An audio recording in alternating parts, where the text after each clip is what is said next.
여러분 안녕하십니까? 광주 MBC 뉴스데스크입니다. 광주 민간공원 특혜 의혹과 관련해서 검찰이 수사 결과를 내놨습니다. 넉 달 동안 대대적으로 수사했지만 시민단체가 고발했던 내용에서 크게 나아가지는 못했습니다. 우선 협상 대상자가 뒤바뀌는 과정에 여러 불법이 있었다고 확인했지만 왜 그랬는지는 전혀 밝혀내지 못했습니다. 먼저 우종훈 기자입니다. 지난해 9월 광주시청 압수수색과 함께 시작된 민간공원 특례사업 특혜 의혹에 대한 검찰 수사가 마무리됐습니다. 정종재 행정부시장과 윤영열 감사위원장 등 공무원 4명이 기소되고 이용섭 시장의 동생이 알선 수재 혐의로 재판에 넘겨졌습니다.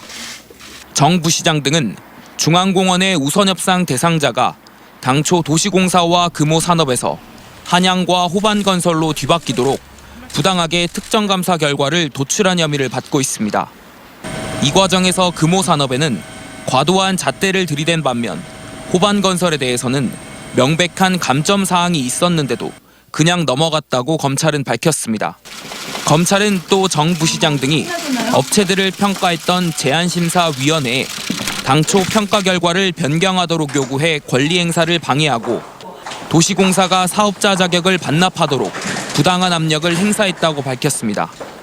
행정부시장 등의 직권을 남용하여 2018년 12월경 A공사 임직원들로 하여금 중앙 1지구의 우선 협상 대상자 지위를 반납하게 하여 직권남용 권리행사 방해.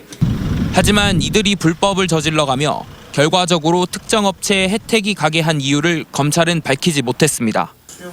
가장 합리적인 의심은 광주시정의 최종 책임자인 이용섭 시장의 지시가 있었는지, 또 평가 번복의 결과로 이익을 본 건설사의 대가 제공이 있었는지였습니다. 하지만 검찰은 이를 입증할 증거를 찾지 못했다고 밝혔습니다.